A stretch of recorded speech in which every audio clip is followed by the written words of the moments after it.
प्रभु यीशु मसीह के जलाली और मधुर नाम में आज दिनांक 2 अक्टूबर दिन रविवार को हम आप सब श्रोताओं का हार्दिक स्वागत करते हैं। आज के दिन के लिए वचन लिया गया है उत्पत्ति की पुस्तक 19 अध्याय 17 पद। वचन कहता है, और ऐसा हुआ कि जब उन्होंने उनको बाहर निकाला तब उसने कहा, अपना प्राण लेकर भाग जा, पीछे की ओर न ताकना और तराई भर में न ठहरना, उस पहाड़ पे भाग जाना, नहीं तो तू भस्म हो जाएगा।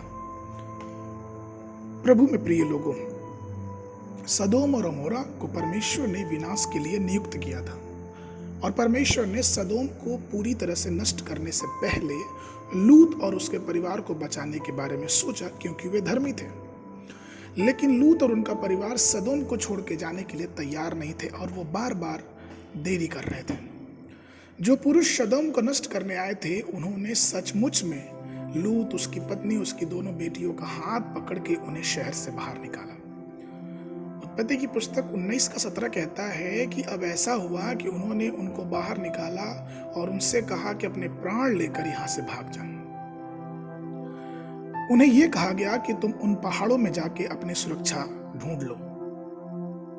ये पहाड़ क्या है?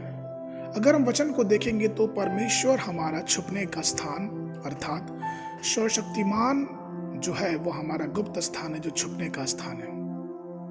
आज भी परमेश्वर हमें अपने जीवन में श्रापों से, बंधनों से बचने के लिए, हमें उस पहाड़ पे बचने के लिए बुलाता है। हमें संसारिक दुखों से बच के, संसार के पाप और श्राप से बचना चाहते हैं तो हमें भी उस पर्वत पे, उस पहाड़ पे जाके छुपना है। और वो पहाड़ कोई और नहीं लेकिन कलवरी का पहाड़ है। वो पहाड़ जिसके बलिदान के रूप में, जिसके लहू बहाए जाने पे, जिस पे कोड़े खाए जाने से, जिस पहाड़ पे यीशु मसीह को कीलें ठुकवानी पड़ी, वही पहाड़ हमारे छिपने का सर्वोत्तम और सबसे अच्छा स्थान है। प्रभु यीशु मसीह मत्ती 11 के 28 में इस प्रकार से कहते हैं कि हे सब परिश्रम करने वालों और बोझ से दबे लोगों, मेरे पास आओ, मैं तुम्हें विश्राम दूंगा। आपको मालूम है, संसार में पापों से बचने के लिए और कोई उपाय नहीं है। जिस प्रकार से अगर सदोम और गमोरा में गिरने वाली आग से बचने के लिए लूत और उसके परिवार को और वहां से निकल के पहाड़ों में ही जाना था, ठीक उसी प्रकार से पाप की क्षमा और उद्धार के लिए कोई दूसरा उपाय नहीं, लेकिन वो यीशु मसीह का बहुमूल्य लहू और यीशु मसीह पे विश्वास करना ही है। क्योंकि वचन कहता है कि स्वर्ग और पृथ्वी के बीच में कोई दूसरा नाम नहीं दिया गया जिससे हम उद्धार पा सके। यीशु मसीह जहां पे वो लटका था, उसके सिर पे कांटों का मुकुट था, उसके पूरे शरीर से खून निकल रहा था, उसके हाथों, उसके पांव में कील ठोकी गई थी। वही वो जगह है जहां से हमारा उद्धार निकलता है।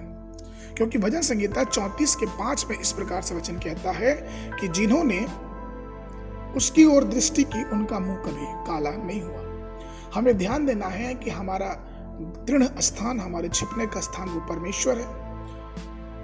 वो पहाड़ है जिस पहाड़ से वो लहू की धार आज भी बहती है और जिसमें हम जाके उस बड़े विनाश से बच सकते हैं। और इसलिए आइए हम उस पहाड़ पे, उस क्रूस की तरफ अपने नजर को बनाए रखें, जो क्रूस, जो पहाड़ हमें शिफा देता है। और वो शिफा यीशु मसीह पे विश्वास करने, उसके लहू पे विश्वास करने और उसको उद्धारकर्ता के रूप में ग्रहण करने से हमें और आपको मिलती है।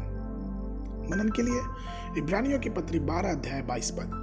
पर तुम सिय्योन के पहाड़ के पास और जीवते परमेश्वर के नगर स्वर्गीय यरूशलेम के पास। बाइबल अध्ययन के लिए सुबह के समय यशायाह नबी की पुस्तक 14, 15, 16 अध्याय और संध्या के समय इफिसियों की पत्री उसका पहला अध्याय 5वां अध्याय 1 पद से लेकर 16 पद तक।